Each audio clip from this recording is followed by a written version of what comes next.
On l'attendait, il est enfin arrivé, il est dans nos studios. Michel Boujna, bonjour, bienvenue. Bonjour, bienvenue. Alors, on vous a fait le veto ce matin. Oui, c'est pour ça que j'ai cette voix. C'est-à-dire que, en fait, on a l'impression que je suis là, mais je suis pas là, je suis encore dans mon lit, je dors. C'est comme dans le spectacle. Ouais, je suis en train de faire un cauchemar. Le cauchemar, c'est je me suis levé tôt, j'ai été conduit par un fou, dans une voiture qui fait absolument 2 cm², et je suis arrivé ici. Et là, ça va mieux. Là, ça va mieux. Oui, bon, c'est le voyage qui a été dur. Le voyage a été difficile. Mais je ne parlerai pas plus longtemps du chauffeur, le pauvre. Mais le voyage pour aller à Jérusalem, c'est pas mal. Ce que j'adore, c'est la montée. C'est pour ça. À partir du moment où il y a les arbres, c'est tellement beau. C'est tellement beau. Et puis c'est tellement fort. De toutes les façons, dès qu'on arrive à Jérusalem, on est comme pris. C'est très étrange, quoi. Même pour quelqu'un comme moi qui je suis pas religieux. On est. Jérusalem, c'est particulier. C'est toujours particulier. Ça fait partie de l'identité de chaque juif. Je pense que, bien sûr, ça c'est sûr, mais ça fait partie de l'identité de beaucoup de gens, y compris les goïs. C'est une histoire tellement forte, c'est un mélange tellement incroyable. Mais c'est vrai que c'est nous qui l'avons construite. Et c'est souvent oublié que c'est nous qui l'avons construite. Donc, par exemple, les gens à l'UNESCO, ils ont oublié. Ah, ça c'est sûr, il y a beaucoup de gens qui ont... C'est pour ça que j'ai dit il n'y a pas longtemps, dans un spectacle à Paris, j'ai dit, mais moi je viens de découvrir que la Tour Eiffel n'était pas à la France. C'est pareil, que les pyramides n'étaient pas aux Égyptiens. C'est pareil. Alors c'est ça qui est assez étonnant chez vous. Bon, on ne va pas raconter tout ce que vous avez fait. Vous avez fait des tas de choses. Vous êtes metteur en scène, vous êtes acteur, vous êtes stand-upiste, auteur, comédien. Tout le monde le sait. Mais aussi ces derniers temps, vous prenez la parole sur des sujets de société, des sujets de société qui touchent aussi les Juifs de France. Mais toujours. J'ai toujours pris position. On a l'impression que cette fois-ci, c'est plus fort. C'est plus fort parce que la situation est plus forte. Mais moi, j'ai toujours... je veux dire, aussi loin que remonte ma mémoire, je me souviens à l'époque du drame d'Hébron, quand les soldats ont été lynchés, j'avais parlé alors que j'étais dans une émission de télévision où j'étais venu parler de mon spectacle, il y a exactement 20 ans, un peu plus de 20 ans. Donc j'ai toujours pris position. Maintenant, la situation, elle a évolué. Et par rapport aux Juifs en France, elle a pas bien évolué, puisque les agressions antisémites, elles se multiplient, puisque l'antisémitisme est comme une espèce de virus qui se niche dans tous les trucs. C'est une façon de résister quand on est artiste, de prendre la parole comme ça ? Je sais pas, c'est une question de dignité. C'est une question d'honnêteté, c'est une question... Je sais pas... Je peux pas faire semblant que ça n'existe pas. Enfin, dans notre histoire, il y a plein de gens dans le passé, qui ont fait semblant que ça n'existait pas. Et parfois, y compris des Juifs, qui disaient mais non, c'est pas possible. Donc, je peux pas faire semblant que l'histoire de Sarah Halimi elle n'existe pas. Je peux pas faire semblant que y a des gosses qui se font taper dessus dans les écoles non juives. Dans les écoles non juives. Je peux pas. Il y a pas longtemps dans le métro une dame qui entend des propos et qui dit à des jeunes. Qui faisaient la quenelle dans le métro alors qu'elle était rescapée d'Auschwitz. Et le mec lui dit non mais moi j'étais à Auschwitz, tout ça n'est que des mensonges. Rester insensible à ça. Alors, qu'est-ce que vous avez envie de faire ? Vous avez envie de prendre encore une parole plus forte, peut-être aussi dans l'artistique Je sais pas. Non, quand j'écris, c'est autre chose. C'est la quand j'écris, c'est ma main qui écrit, c'est pas moi. D'accord. Ok, c'est pas. Je choisis pas ce que j'écris. Ça s'écrit. Je décide pas. C'est les choses qui viennent et qui sont plus fortes que moi qui s'imposent. Ok. Donc si ça arrive, ça arrive. Je veux dire, dans le spectacle que je vais jouer ce soir. Ce soir, alors on va donner les dates, 30 décembre 2018 à Jérusalem, 2 janvier 2019, si vous n'avez pas encore pris vos places, vous pouvez le faire à Natania, ce sera au Khala Tarbout à 20h30, et le 3 janvier 2019 à Tel Aviv, au Bet Achayal, un très beau théâtre aussi.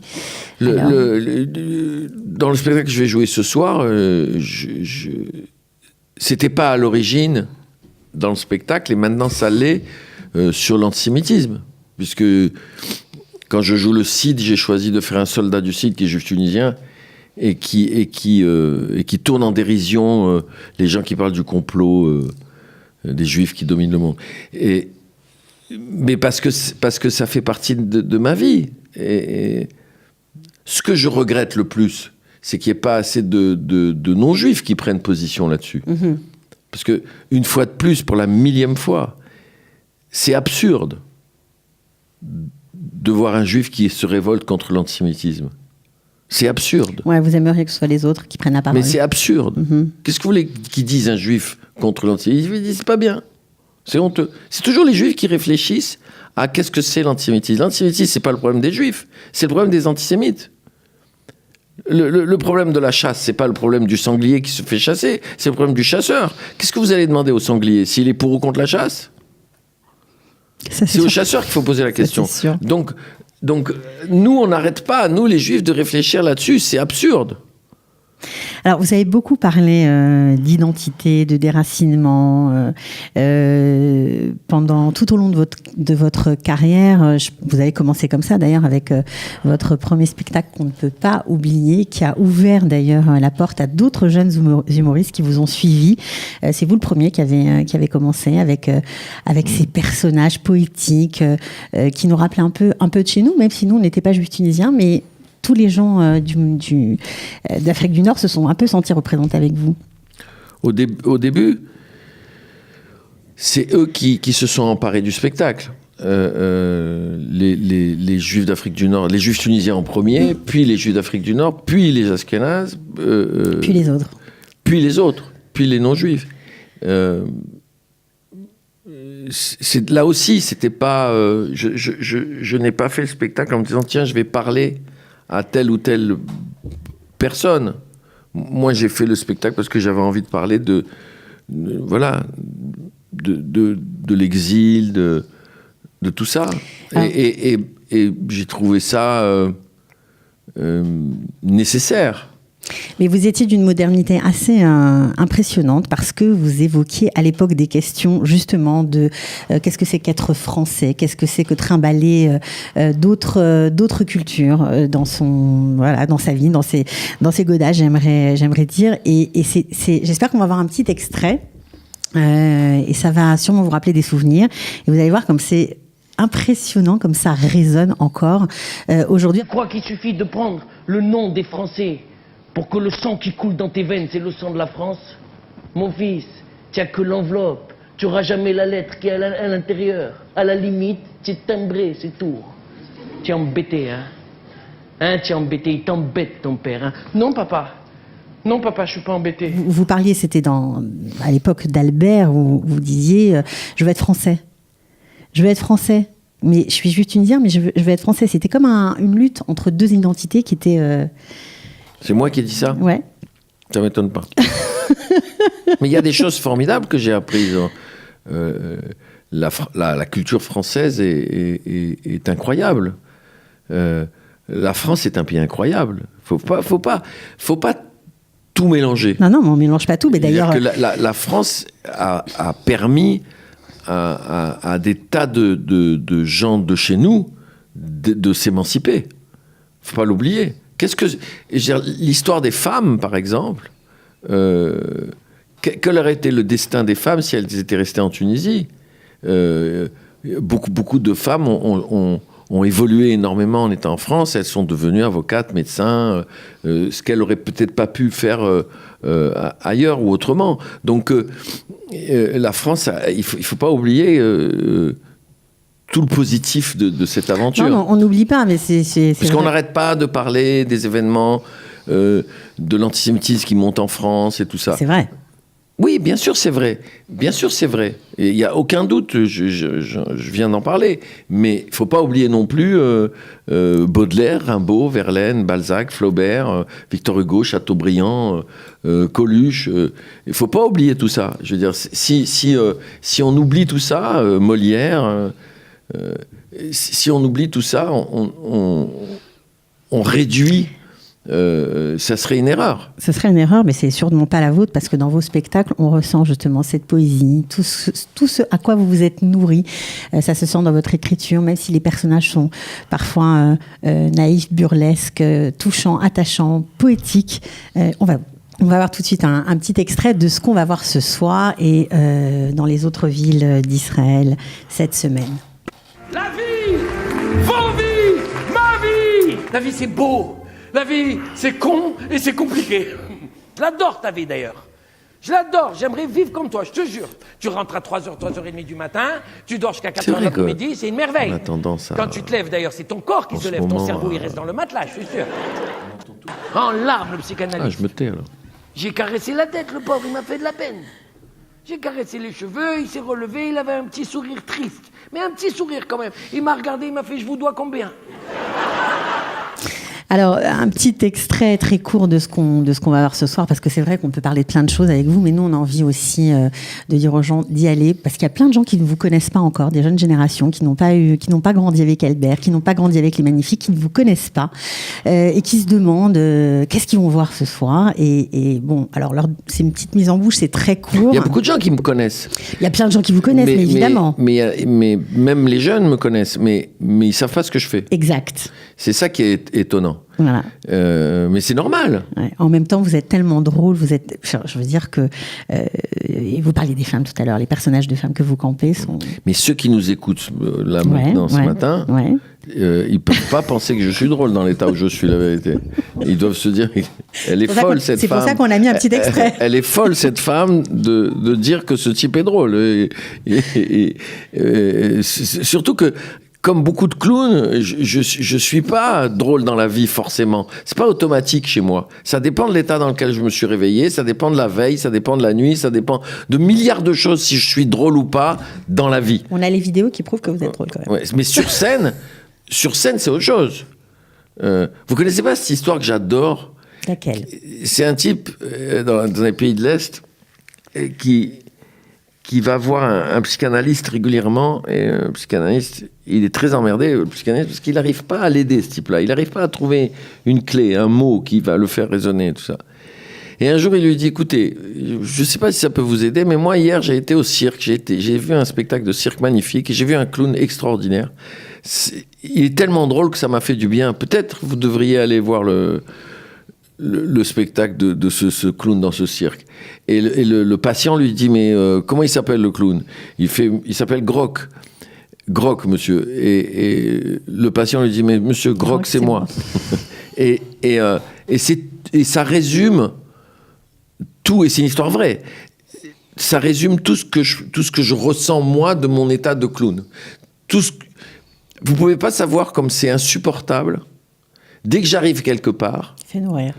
Que hier, par exemple, c'était Shabbat, et à Tel Aviv, dans la rue, j'ai croisé des gens que je connaissais. Ils m'ont dit, ah, viens avec nous, on fait un apéro, machin, tout ça. Je suis arrivé. Dès que je suis arrivé, les mecs qui me serrent la main, ils font j'ai rien fait, moi. J'y ai pas parlé au type.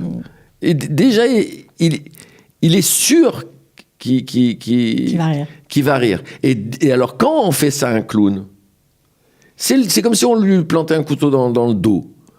C'est-à-dire que le type, il fait ça, moi, j'ai qu'une envie, c'est de l'étrangler. J'ai qu'une envie, c'est de lui dire, je vais t'expliquer, toi, je suis pas drôle. Voilà. Et si tu attends de moi que je te fasse rire, oublie-moi. C'est-à-dire que c'est très bien que... Vous comprenez ce que je veux dire? C'est-à-dire que c'est l'histoire de Rubinstein, qui est dans un grand dîner. Pour ceux qui ne connaissent pas, c'est un grand pianiste. Et je dis c'est un grand pianiste parce qu'il est encore présent, parce qu'on peut écouter ses disques. Et il est dans un grand dîner, et à la fin du repas, le type, il lui fait... L'organisateur du dîner est très riche, très puissant.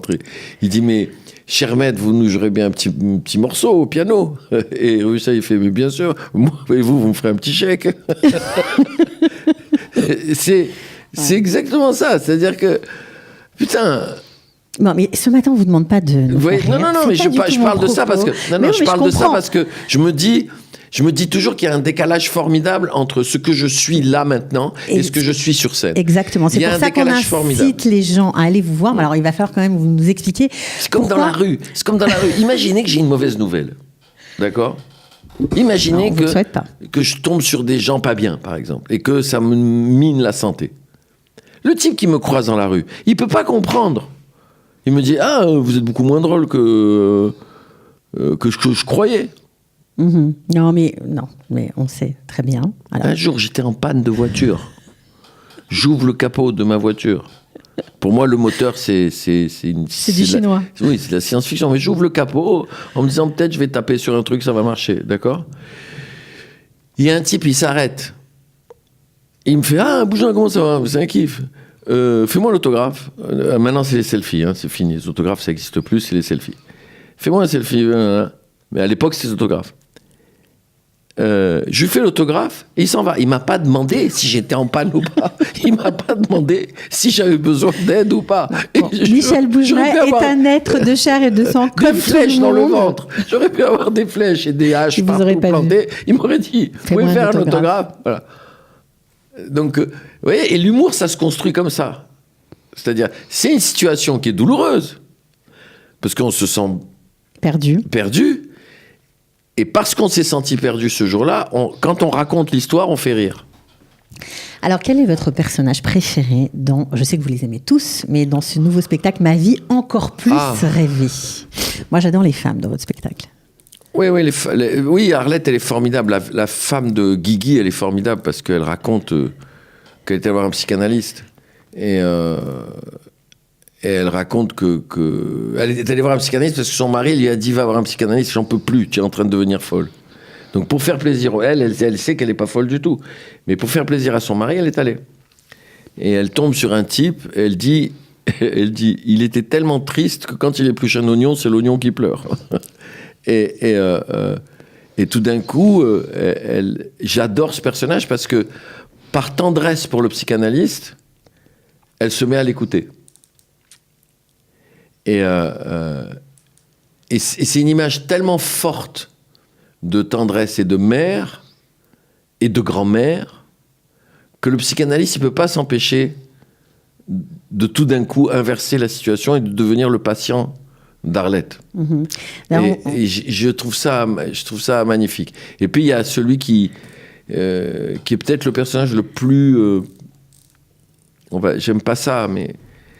Disons qui est inspiré plus de ma personne au premier degré. C'est le personnage qui a un cheveu sur la langue. Puisque de 0 à 16 ans, je parlais comme ça. On a du mal à l'imaginer. Ouais, mais c'est vrai.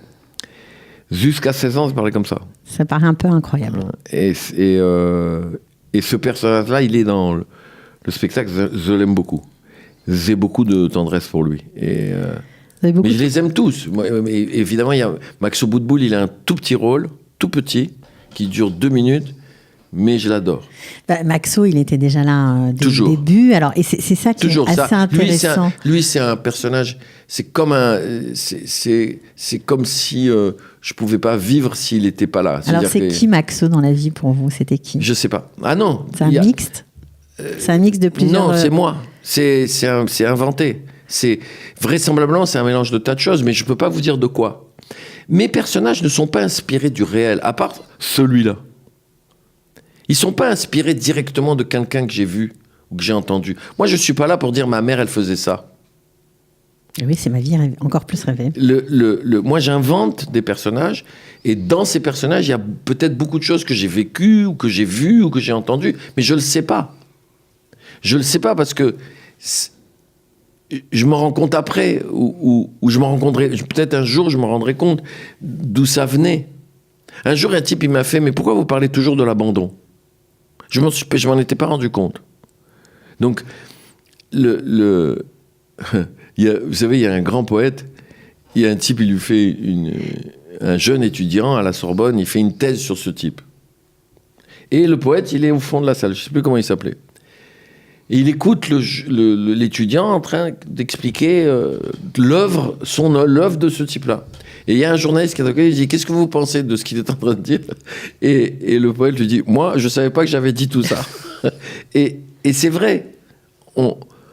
Donc, que ce soit Simone Boutboul, que ce soit Maxo, que ce soit... Simone Boutboul, elle est extraordinaire. C'est des personnages qui sont nés de mon imagination complètement. La différence entre mon travail et le travail des garçons qui sont aujourd'hui là et qui sont des grosses vedettes et qui ont beaucoup de talent, c'est qu'eux, ils sont au premier degré. Ils parlent au premier degré. Alors, ils délirent sur le premier degré, mais ils parlent au premier degré. Ok. Et que vous ? Jamais. Jamais. Vous croyez, moi, que dans le spectacle de l'Ange Gardien, je parle de cette mère, Simone Boutboul, elle dit « En fait, j'ai jamais été inquiète pour mes enfants. » Elle dit « J'ai été inquiète que pour qu'on dise de moi que je suis une bonne mère. » C'est pas du premier degré.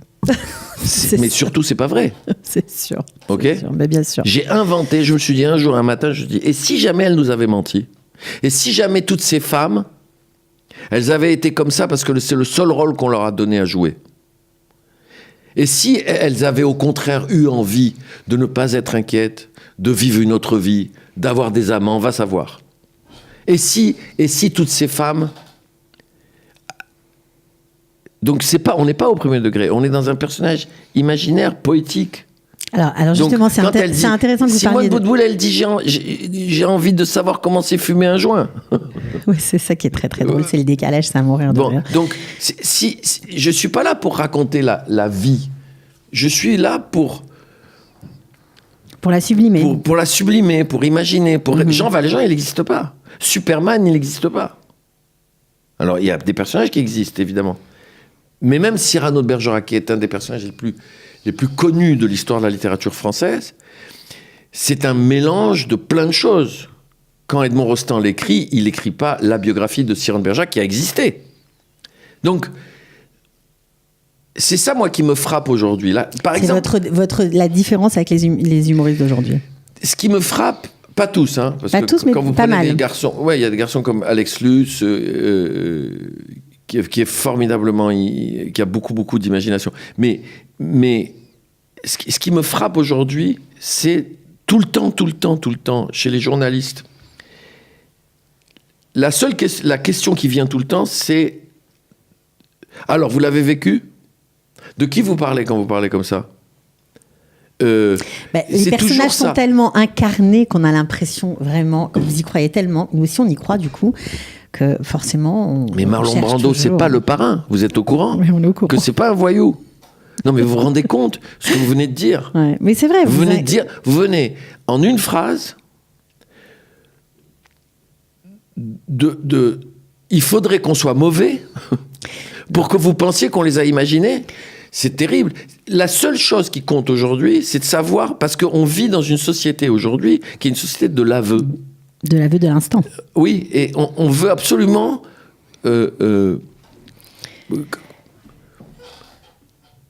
Chaplin, il n'a jamais vécu l'histoire du Kid. Mais Chaplin a été un enfant qui a beaucoup souffert de l'abandon de sa mère et qui a vécu des situations... Le Kid... C'est une version imaginaire de Chaplin. Bien sûr. C'est pour ça que c'est un chef-d'œuvre, le Kid. Donc la question, si on veut faire vraiment de grands spectacles ou de grands films, il faut imaginer les choses. Il faut les rêver. Il faut inventer. Sinon, on est foutu. C'est vrai, mais on a l'impression que vous arrivez à vous renouveler et en même temps, vous retournez vers ce qui a été vos racines, vos sources. On a l'impression que c'est, avec ce nouveau spectacle, Ma vie encore plus rêvée, que vous renouez avec beaucoup d'affection, avec la façon dont vous avez commencé. D'ailleurs, Corinne Atlas est aussi, qui était aussi... Elle est dans tous mes spectacles, pratiquement. Voilà, et qui était là pour Albert. Absolument. Elle est là aussi, et donc est-ce que c'est... Non, mais depuis toujours, on n'a jamais arrêté de travailler ensemble. Quand quand on écrit des histoires, on voyage. Parfois, on s'écarte de ce qu'on est. Parfois, on y revient. Dans Albert, j'avais marqué sur la première affiche d'Albert, dans la deuxième affiche d'Albert, « Jette ton bâton en l'air et retombe toujours à la même place ». C'est dans la première affiche. Parce qu'après, vous êtes écarté un peu avec Anatole. Ben, bien sûr. Parce que j'ai voulu rompre avec Albert. Mais j'ai voulu rompre avec Albert, mais en rompant avec Albert, j'ai rompu avec ce qu'il y avait de moi dans Albert. Exact. Ça, il fallait pas le faire. Rompre avec Albert, c'était bien. Parce qu'après, quand j'écris Les Magnifiques, c'est plus du tout Albert. C'était autre chose. Mais c'est moi toujours. C'est-à-dire que je peux pas éviter d'être ce que je suis. Donc ma source, ma langue, mon imagination, elle est le produit de plein de choses. Et de ma culture. Si je m'écarte de ça, je suis mort. Et j'ai qu'à voir que ce soit Albert Cohen, que ce soit Singer, que ce soit n'importe qui, que ce soit Histoire d'une jeunesse de Canetti, tous ces grands écrivains ne se sont jamais écartés de ce qu'ils étaient. Ils ont travaillé toute leur vie sur le même objet. Alors justement, vous allez continuer peut-être encore à tourner ce spectacle, mais il y a beaucoup d'autres projets en perspective, notamment un projet qui m'intrigue, moi personnellement, c'est votre projet de film avec deux frères, un frère religieux, un frère qui ne l'est pas, deux frères fâchés. Oui, en gros, je schématise, je n'ai pas vu le projet. L'histoire de la religion, c'est une scène dans le film. Hein. Ah d'accord. Oui. Non, c'est pas. Il y a une scène dans le film, et d'ailleurs qui évolue tout le temps. C'est plus sur la fratrie alors. Oui. C'est même plus sur comment on fait si on a été abandonné par son frère, par son grand frère, et qu'on lui en veut beaucoup, et que quand on le retrouve, on se rend compte que il m'a abandonné parce qu'il était fou et qu'il a passé 10 ans dans un hôpital psychiatrique. Qu'est-ce que je fais de ça ? Qu'est-ce que je fais de ce frère ? Est-ce que je lui pardonne de m'avoir abandonné parce qu'il souffrait ? Est-ce que... C'est pas drôle, hein, ce que je viens de raconter. Pourtant, le film est très drôle. Ah, c'est une comédie ? Oui, bien sûr. Mais on fait jamais rire sur les choses légères. Je suis d'accord. On fait rire sur les choses graves. Évidemment. Et c'est quoi comment je peux lui pardonner ? C'est ça le propos du film. L'histoire du film, elle est plus simple. Vous allez venir nous le présenter en Israël ? J'espère. Et l'histoire de la religion dans le film, c'est que quand le grand frère il comprend que le petit frère, finalement, il a qu'une envie, c'est de le ramener à l'hôpital parce qu'il sait pas quoi faire, parce qu'il lui fait peur, parce que c'est compliqué. Et il veut pas, lui, retourner à l'hôpital. Qu'est-ce qu'il fait ? Il découvre que c'est vendredi soir, il enlève les clés de la voiture, il fait Shabbat. C'est Shabbat. Alors qu'il a jamais fait Shabbat de sa vie. L'autre, il comprend pas.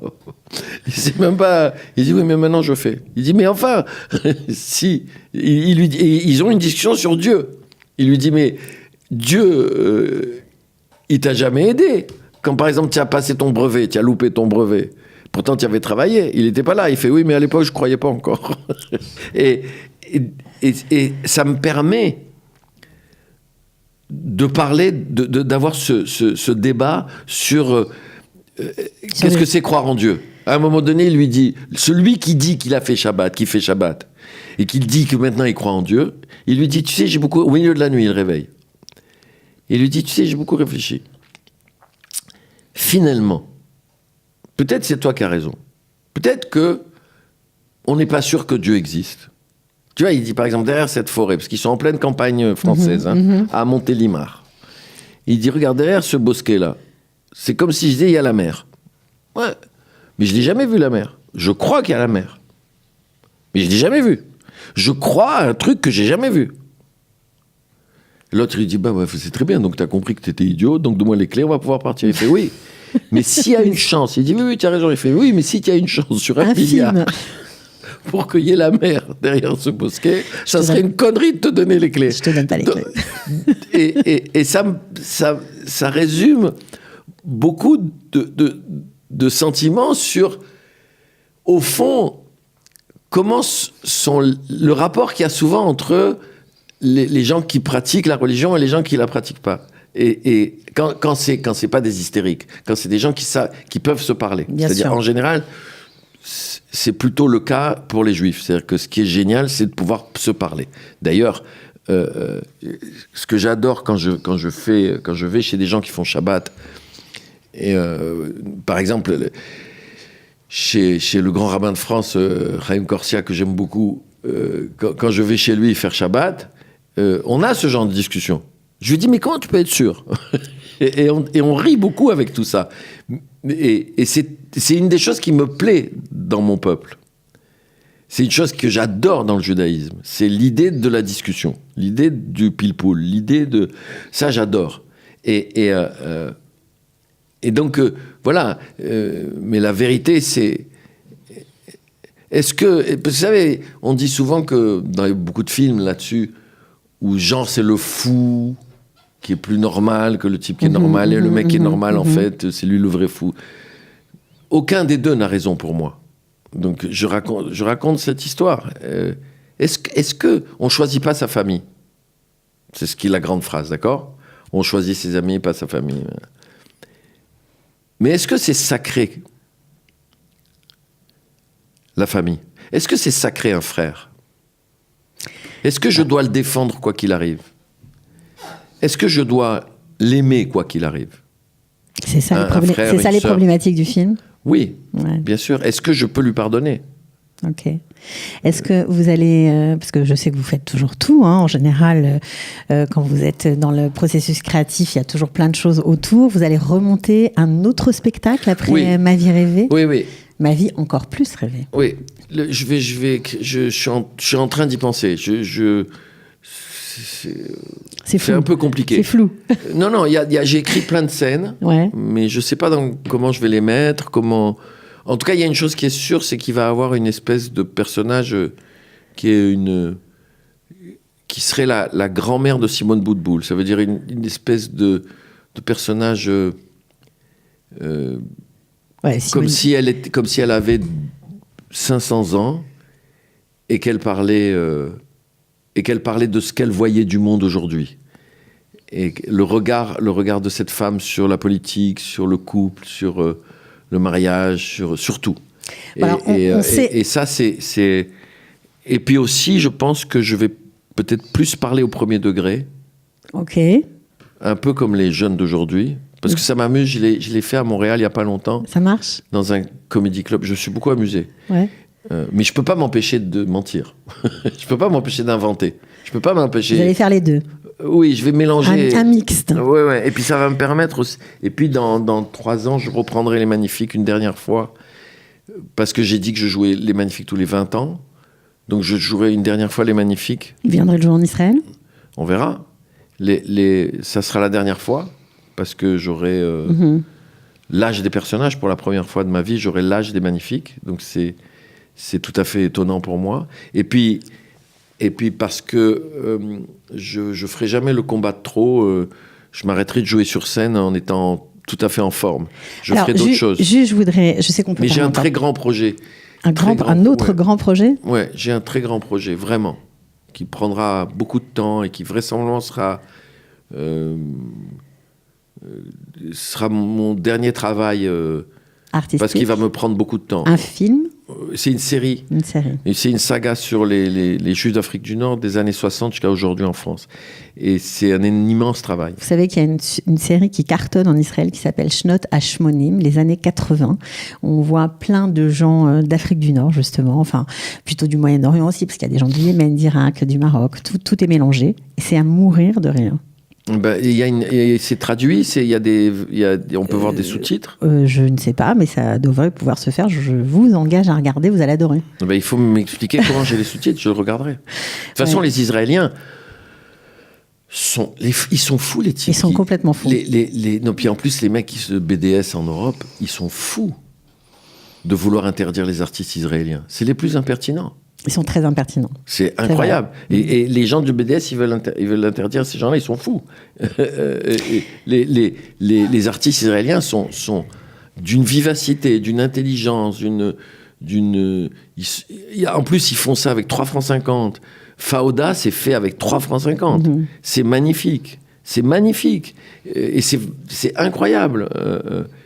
Moi, tous les goys à qui j'ai dit regarde ça, Ils ont aimé. puis surtout ils ont compris plein de choses. Donc non, là, moi je rêve, un de mes rêves, c'est un jour de tourner ici avec les Israéliens. On ne sait pas, peut-être que vous allez être entendu. Qui sait, avec plaisir. Non, mais vraiment, parce que que je trouve qu'ils font un travail. Alors c'est vrai que quand un pays vit des situations très fortes, elle génère des artistes très forts, toujours. C'est quand un pays vit dans le confort absolu qui génère des trucs pas très intéressants. Mais dès que les situations sont extrêmes, alors les artistes sont extrêmes aussi. Donc c'est sûr que moi, en tout cas, j'adorerais faire ça. Alors, j'adorerais tourner ici. Michel Bougenat, on pourrait parler encore très longtemps avec vous, mais j'aimerais que vous disiez un petit mot d'une personne qui a énormément compté pour vous, que nous aussi on aime beaucoup, qui s'appelle Charlie Marouani, qui vous a beaucoup aidé, qui était avec vous sur tout votre chemin, qui nous a quittés. Et voilà. Bientôt 2 ans. Voilà. C'est un prince. Ouais. Il vous a beaucoup aidé dans votre carrière. Il m'a toujours... Ma vie rêvée, c'est en partie grâce à lui que je l'ai écrit. Pourquoi ?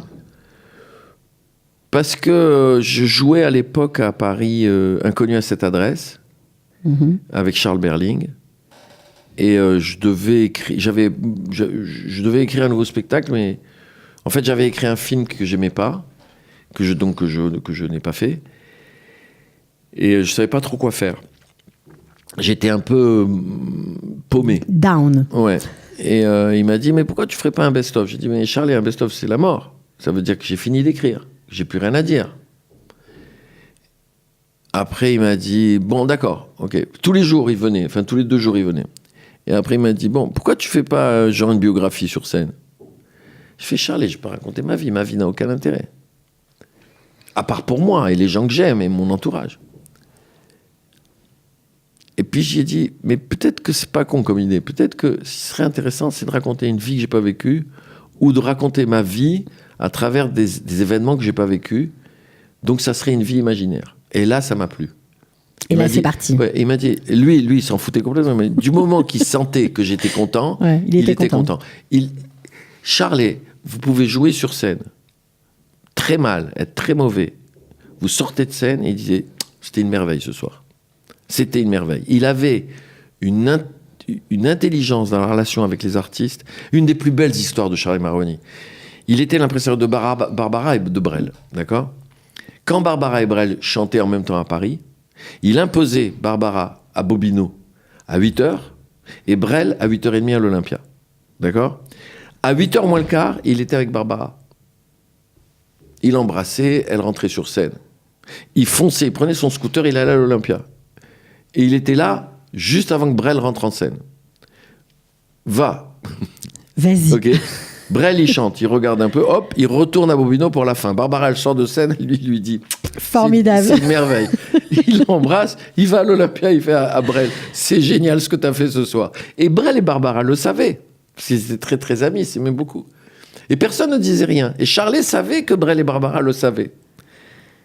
C'est un homme merveilleux. C'est-à-dire que, quel que soit le nombre d'artistes dont il s'occupait, on avait l'impression qu'il s'occupait que de nous. Il était merveilleux, vraiment. C'était un homme... et je ne connais pas un homme dans ce métier que j'en connais pas, j'en ai jamais rencontré, qui disait du mal de Charlie. Jamais. Alors pour lui faire plaisir et puis parce que vous êtes là aussi pour ça, on rappelle que vous allez jouer à Netanya le 2 janvier à Hichal HaTarbout à 20h30, le 3 janvier à Tel Aviv au Bet Khayal, de très beaux théâtres. Si vous n'avez pas encore pris vos places, allez-y, vous pouvez encore le faire. Grouillez-vous parce qu'il n'en reste pas beaucoup. C'est ça, mais bon, on ne sait jamais sur un malentendu, comme on dit, peut-être qu'on peut trouver une place. On va peut-être voir un petit extrait juste pour finir, pour redonner envie de se déplacer, d'aller vous voir sur scène. Voilà, alors... Mais je suis beaucoup mieux sur scène que dans la vie. Hein. Mais non, vous êtes très bien dans la vie. Non, je suis pas bien. Je vais faire comme Charlie Marouani. Les claquettes, c'est logique. Parce que les claquettes, ça fait clac, clac, clac, clac, clac, clac quand tu marches. Les tongs, ça fait pas tong, tong, tong, tong, tong, tong, tong. le Cid de Molière. C'est une merveille. C'est vrai, regarde, nous partîmes 500. Mais par un grand renfort, nous vîmes 10 000, 3 000 selon la préfecture. Alors on espère que on va tous on va vous suivre, on va aller avec vous rêver votre vie encore plus rêver. On est content vraiment que vous soyez à Jérusalem, que vous preniez le temps de visiter aussi d'autres villes d'Israël. Il y a beaucoup de j'aurais aimé aller. Il y a très longtemps, j'avais été à Kiryat Gat jouer. Ouais, c'est génial. J'avais été à Dimona. Un jour, je rêve de refaire une tournée en Israël, mais vraiment aller dans le sud. Ouais, on jouait dans des endroits improbables, mais c'était super parce que j'allais chez les gens, quoi. Parce qu'il ne faut pas oublier, par exemple, qu'il y a des types, quand ils sont arrivés à Dimona, ils étaient dans des camions, ouais. et on leur a dit vous êtes arrivés chez vous. Et le type, il a dit bon, mais c'est où chez nous? Il n'y a pas de maison. Il fait oui, mais c'est chez vous, mais il faut construire maintenant. Et j'ai rencontré, moi, les hommes et les femmes qui ont vécu ça. C'était ils avaient beaucoup d'humour, hein, alors que ça a dû être très dur. Mais c'est comme vous, des situations catastrophiques, Exactement. On en sort de la dérision. Mon fils, on est arrivé, il n'y avait rien. Il a dit où est la maison? Il faut construire ta maison. Quand on pense à ce que c'est aujourd'hui, je veux dire, c'est incroyable. De toute façon, ce pays est incroyable. Voilà, il est incroyable. Voilà. Moi, franchement. À part le fait qu'il y a un truc à Tel Aviv, moi je sais que, parce qu'il y a beaucoup de gens qui se posent la question de comment on devient riche en Israël. Okay, on arrive très très très riche. Bon, ça c'est la phrase des gens. Mais moi je sais qu'on peut arriver en Israël pauvre et devenir très riche. J'ai une idée formidable pour Tel Aviv. Vous savez ce qu'il faut faire? Non, mais je pense qu'il y a beaucoup de gens qui voudraient savoir votre secret. Ouvrez une entreprise qui loue des grues. Fabriquer des grues. Ouais, à Jérusalem, ça marcherait aussi. Vous êtes milliardaire, ouais. Voilà. Et il faut des grues. Ouais, c'est tout. C'est pas compliqué. Il y a plus de grues que d'immeubles. C'est vrai, ça construit partout. C'est fascinant à voir. Fascinant. Moi, je vais me lancer dans les grues. Bon, alors, on attend le prochain spectacle. En tout cas, on sera tous au rendez-vous déjà ce soir à Jérusalem. Ma vie encore plus rêvée. Et puis les autres jours, Natania et Tel Aviv. Merci beaucoup d'être venus. Ravi de vous voir. Voilà, vous avez marqué ma génération et beaucoup d'autres encore, celle de nos parents aussi. Enfin bon, bref. Est-ce que je peux envoyer un message à quelqu'un? Bien sûr, avec plaisir. Il y a un monsieur que j'aime beaucoup, mais je n'ai plus son adresse. Il s'appelle Yossele Bartzlion. Il était professeur de pensée juive à l'université de Beersheva. Okay. Je ne sais pas si quelqu'un le connaît ou si lui nous écoute. Mais enfin, si... on va le chercher. Si il m'entend, s'il nous entend, ouais. J'adorerais qu'il vienne voir le spectacle. Voilà, Yossele Bartzlion, vous êtes invité par Michel Boujna au spectacle. Merci 1000 fois. Be'atzlacha, beaucoup de bonnes choses et à très bientôt. À très vite. Ciao. Sortez, respirez, c'est le Quality Time.